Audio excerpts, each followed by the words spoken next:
Hello, and thanks for joining me on the fifth instalment of CRMT Digital's MOps Unlocked webinar series, this time on the topic of automating the customer lifecycle. So I have a presentation to go through today, which should take around 20 minutes of our scheduled 30-minute session. So hopefully we'll have some time at the end to go through a few questions.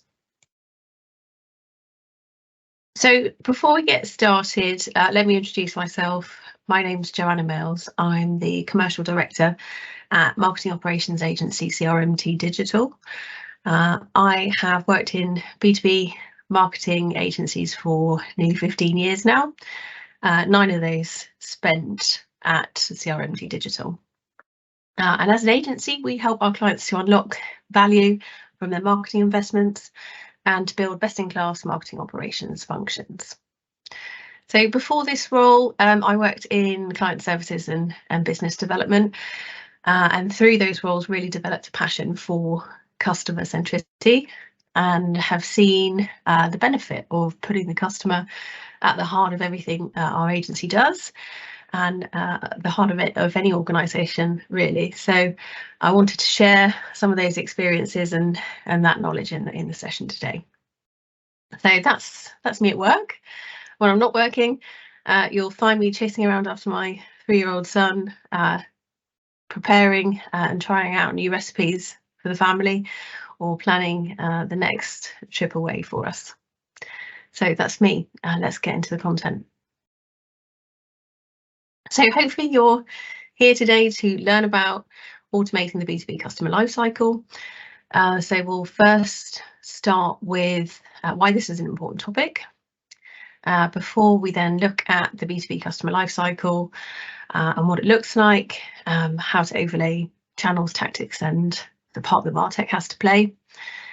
Before we then look at some example automation flows for a few different scenarios, and think about some common obstacles that can show up when organisations are trying to get a programme like this off the ground, and consider how to avoid them if possible.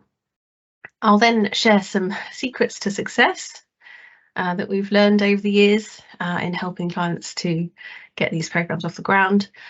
And then I will leave you with 3 key questions to ask before you get started.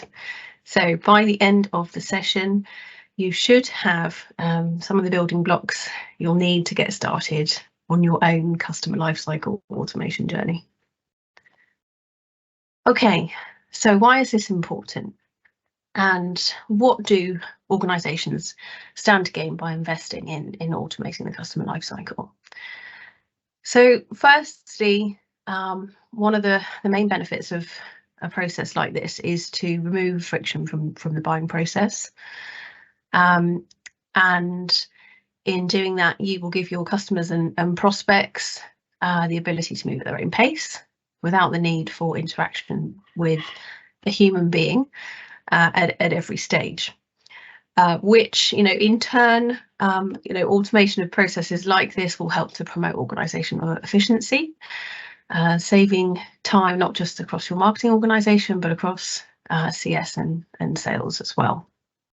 So we also know that, working with existing customers, the deal close rates are much more favourable than they are with new business leads, with close rates of up to 70% compared with between 5 and 20% for new business leads. So a significant uplift in those close rates, which in turn means that it costs your organisation less time and less budget, up to 7% less. In fact, 7 times less than it does to acquire a new customer. So retaining those customers is more efficient, and you need to bring fewer deals to the table to then convert to close one business. An existing customer, that knows your brand and trusts you, is more likely to naturally explore other products and services that you offer, and therefore will spend more than the new customers typically.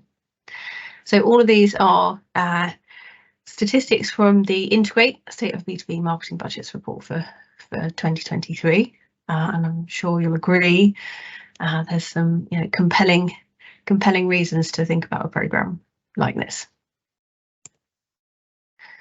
Okay, so what does the typical B2B customer lifecycle look like? So any marketeer who's worked in a B2B organisation will be familiar with this. Particularly the three basic stages of acquiring new customers, growing them into profitable accounts, and then hopefully retaining them as ongoing customers post that initial contractual period. So typically in a B2B organisation, marketing is heavily involved in the awareness stage, so capturing that interest and nurturing a prospect through engaging with them to the point at which they're ready for a conversation with sales. They then often hand over at that point to sales to convert that business to close one, where they become a customer, and CS teams get involved to welcome that customer and support them through the adoption of the product or the service, and hopefully grow them into a profitable account and retain them beyond that initial contractual period. So often in B2B, marketing is very much involved in these first two stages, and then will drop out of the process and hand over to their sales and CS colleagues, when in actual fact there are many opportunities where marketing can help support the process being a success. So having a continuous practice of customer lifecycle analysis, understanding who your leads and your prospects are, what their attributes are, what they're interested in, where they are in the journey, and then automating some of the processes involved is really an opportunity that is quite often overlooked. So we're going to spend quite a bit of time today looking at those opportunities and thinking about how marketing can support the other teams involved in this process. So when you're considering the journey that your prospects and customers take with your company, there are a few things to think about. So firstly, the buying decision process looks different for every different organisation, but really consider how long it takes, who's involved in the process, so that buying committee, and when do you need to speak to them, when is it relevant to speak to the different members of that committee, and do you have the data available for all of the different roles involved. Typically these days there are 11 or more different roles involved, so it's a lot of data to have access to, and lots of different people to try and reach through the process. So speaking of that reach and those interactions with the different people in the buying committee, it's important that they take two different forms. So they shouldn't just be human contact, so calls and meetings. You should be offering digital online experiences as well. So think about what's appropriate at different stages. We know that B2B buyers can be sensitive to too much human interaction too early in the process, and are generally seeking that autonomy, especially earlier on in the process, to research your company at their own pace. So really look at your content, think about what makes the most sense to share at which points, and how that addresses some of the key pain points that your prospects and your customers will be facing. And then look at how engaged they are with your company, now or in the past, and look at those interactions and work out if it can tell you a bit about that company and how they like to interact, what kind of things are of interest to them. And all of this data will help you to start planning out campaigns at different stages of the life cycle.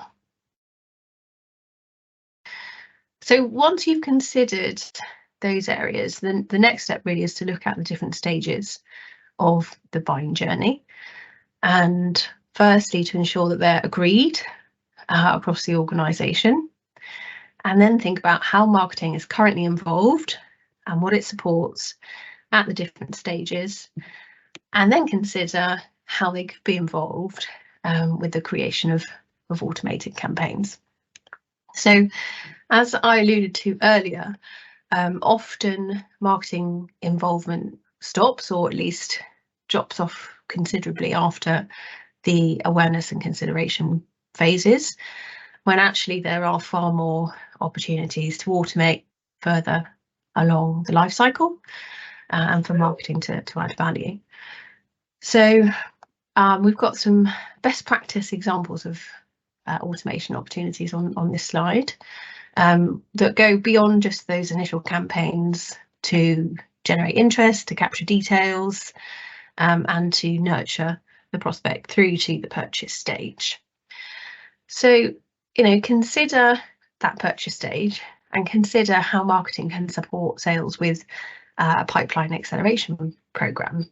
Is it appropriate for a program like that to promote offers, to talk about pricing, for example, to support sales in those conversations? And then when that customer does convert and you're at the point of welcoming them on board, what does the onboarding process look like?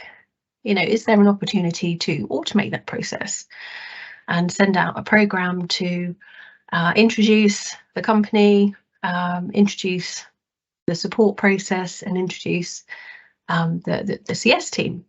Would that add value, and would that help with the customer experience at that critical welcome stage? And then, as they go through their adoption journey, have you considered that the adoption may not go as planned? Often there are stumbling blocks early on, or the focus isn't there. So this is an opportunity, if that happens, for marketing to get involved with re-engagement campaigns. So looking at some of the usage and adoption data, thinking about what the customer told you their pain points were and their reasons to buy were, and thinking about reinforcing some of those messages in a campaign. And then once you have finally got that customer onboarded and actively using your product or service, how can marketing support the cross and upsell opportunities? Are there other platform features or services that you've identified that could be promoted via a nurture campaign? And what does your company offer in the way of customer loyalty schemes, customer advocacy schemes, and how does it identify those customers that could become advocates? And how can marketing support with building out these programs and with the creation of joint marketing initiatives and high value content assets like case studies, for example? And then when you get into the renewal phase and that critical retention objective, how does your business handle renewals currently? Are you able to see if there's an active opportunity in CRM for the renewal? It sounds really basic, but that can really help when you're considering how marketing can support the retention process. Is there an opportunity to automate that in some way with a workflow to initiate that conversation? So we've got an example of an automated renewal flow a bit later on, so we'll have a look at that in more detail.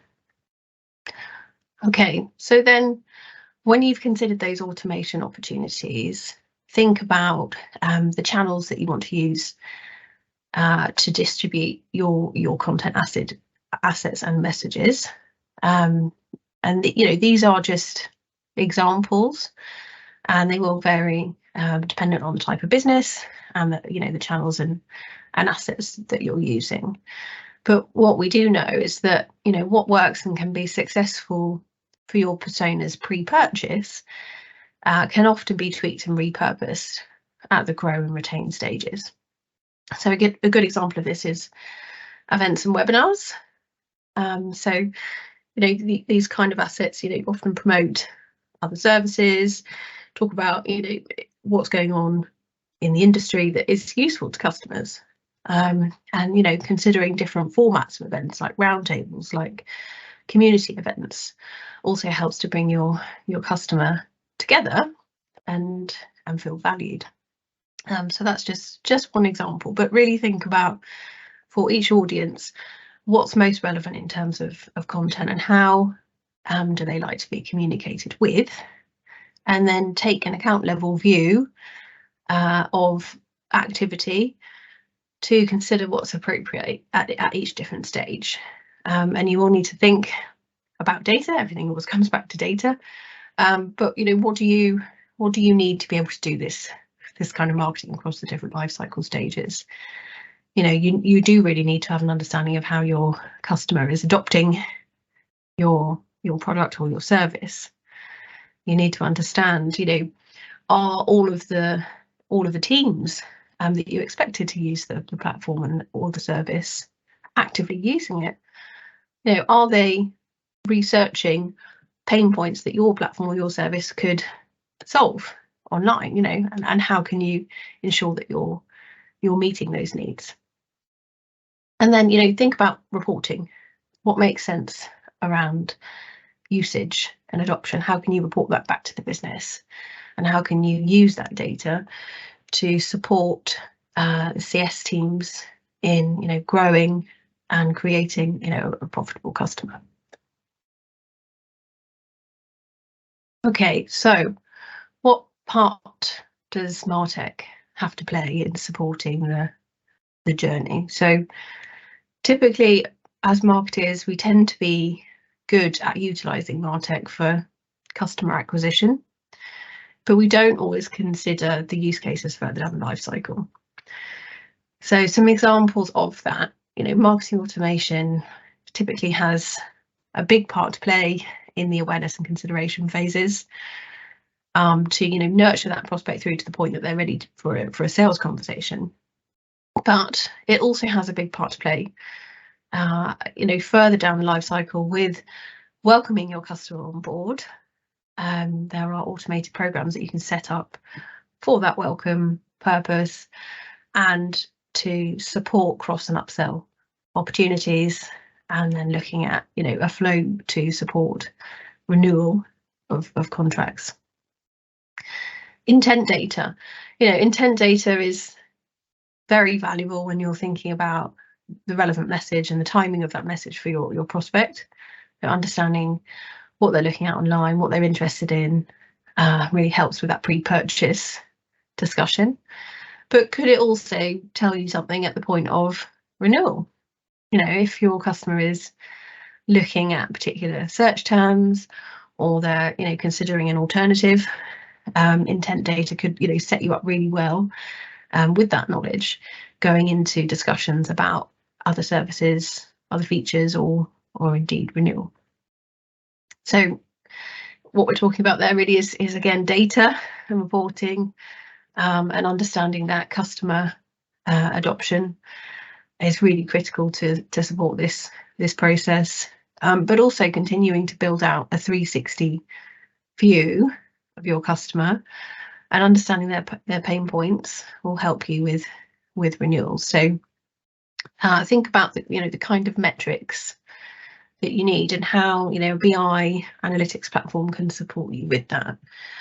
So think beyond just MQLs and pipeline contribution, but consider perhaps some other KPIs when you're thinking about measuring the success of your MarTech stack and how marketing is performing. Marketing, when you adopt a lifecycle approach like this, will contribute to renewal rates, and will contribute to how profitable and engaged an account is. So these are just some examples of technologies. It's by no means an exhaustive list, but hopefully it gives you some food for thought as to how they can be used across the life cycle.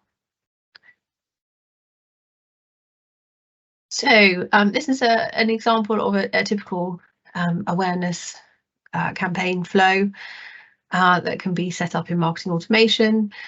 So it's a typical email nurture program that promotes different formats of content on a particular cadence, with the option to accelerate the journey if the contact is engaging with your content. So including autoresponders here just helps to keep that conversation going and allows your contact to self-serve and binge content at their own pace when they want to. So think about how you could allow them to accelerate their journey, what makes sense depending on different engagement levels, and look at setting something like this up as an always on destination to send leads that you've generated from your digital marketing efforts, or to warm up leads that aren't perhaps ready for a sales conversation. What's nice about a program like this is once it's set up, you can swap out content when you're promoting time sensitive content like webinars, events, or if you've got a new high value piece of content that you want to throw into the mix. Okay, so that's one example. Another is around subscription renewals. So this is an example of a flow that you might want to set up at a few different stages depending on your business. But this kind of flow can work quite well before you engage in an active sales conversation. So to put that renewal on your customer's radar and to get a feel for how engaged they are with the renewal conversation and process before you have a conversation. So it's a similar flow in that you're promoting your best content for that customer that you think is going to be of interest to them on a particular cadence, as well as talking about renewal and giving them the option to renew online if that's something that your business offers. So again, you want to give them the option to accelerate through the campaign if they're engaging, and obviously you need the option to unenroll them from the program if the goal of renewing is met, or if they're showing signals that they're ready for a conversation with a CS or a sales rep.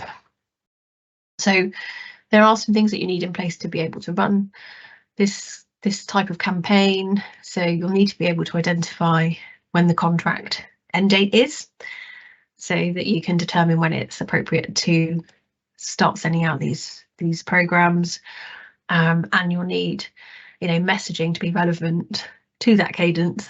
So that's a pretty critical piece of data that you'll need. If you've got access to adoption or usage data, again, that's really helpful to help to shape the messaging that you want to use to remind the customer of how the platform or the service is supporting their needs, and perhaps some other aspects where it could also add value. And then finally, is there an active renewal opportunity in CRM? If you can see that, then again you can perhaps adapt your messaging on that basis using dynamic content in marketing automation. So another good data point to have in place if possible.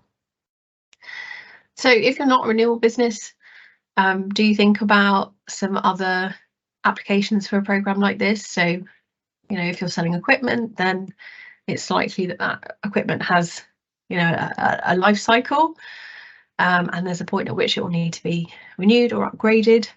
So that could be again another trigger for a program like this. And consider for your business what's most appropriate. Is it as a precursor to a conversation with sales or with CS, or should it run alongside those kind of conversations?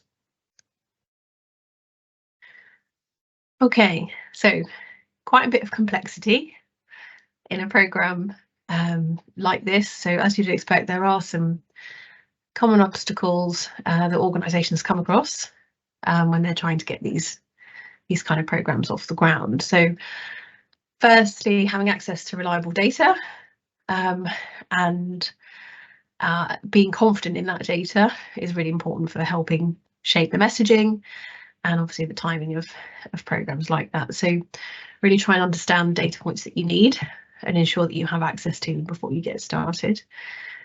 And then really think about how, as an organisation, you need to be aligned on what the life cycle stages are, who owns accounts at different stages, what data you need to measure the success. And you need that alignment at both stakeholder and executive level for a programme like this to be successful. Quite often what happens is that marketing metrics aren't aligned to lifecycle marketing, so you run into difficulties with measuring success. They're not aligned to KPIs, so those things need to be agreed and considered as part of your marketing performance measurement before you get started. So the budget is allocated to a program like this, because very often it's skewed to customer acquisition, which is prioritized. So that's a real consideration to make, and an obstacle that can trip people up. And then finally, marketing very often can focus on leads only rather than accounts, and you do need that account level view to understand what's going on, what the activity looks like, how it's engaging with your business, to be able to send out this kind of messaging. Okay, so as I said, this kind of program can be very complex and difficult to get off the ground. So aligning with and gaining support from your MOPS organisation is really critical. And there are a few areas that they can support your team in getting this off the ground. So firstly, they can help with a capability assessment. So understanding where you are now and what the gaps are to getting to where you need to be from an architectural perspective. They can help with the data that is required to map out the buyer journey, and with architecting the technology required to support the design of the build of these programs and these workflows. So a big focus on data is important, and MOPS is often the key to unlocking the access to that data. Think about reporting and work with operations to ensure that you've got your KPIs developed and agreed, you can track them, and that you understand how you're going to plan for a program like this and iterate and improve over time. So we're almost through the content now. Thank you for sticking with me. I will just leave you with 3 important questions to consider before you get started. So firstly, are you able to identify where your prospects and customers are in their buying journey? And has the business agreed and adopted relevant KPIs for each stage? Those are really, really critical. If you're not able to identify your customers firstly and where they are in the journey, then at this point, that's the focus. Resolve that problem before you get started. And then, finally, how can you understand what activity is going on at the different life cycle stages at an account level? You do need to be able to see that account level view in order to do a program like this. So, take a roadmap approach with this. Start small, think about some quick wins that will enable you to send out a high impact campaign at one of these stages, first of all, and use that as your starting point, because it is complex and you may not be able to answer yes to all these questions before you're ready to go. Okay, that's all the content Thank you very much for listening. We do have time for one quick question. We've had quite a few come in on the audience, so thank you for those. I'm going to pick on this one. So is there a minimum tech stack required to support a program like this? So I would say yes, there is. Really, you need, a CRM in place to be able to, capture the details around your audience, to understand, where they are in the life cycle, to track the activity with your organisation. And marketing automation is central to any automation initiative like this. So you need that in place to be able to set up the relevant flows at the different stages. You need some kind of business analytics tool so that you can understand the activity that's going on at an account level. And you need a website as well, of course. So I'd say those are the 4 critical aspects. If you've got a customer portal, then great, to track those usage stats, but it's not essential to get started. Okay, that's all we have time for. Thank you very much for listening. I'd love to continue this conversation with anybody that's interested in doing so. So please do connect with me on LinkedIn or on email, and keep your eyes peeled for the next webinar in the MOPS Unlocked series, which will be coming soon. Thank you very much, and goodbye for now.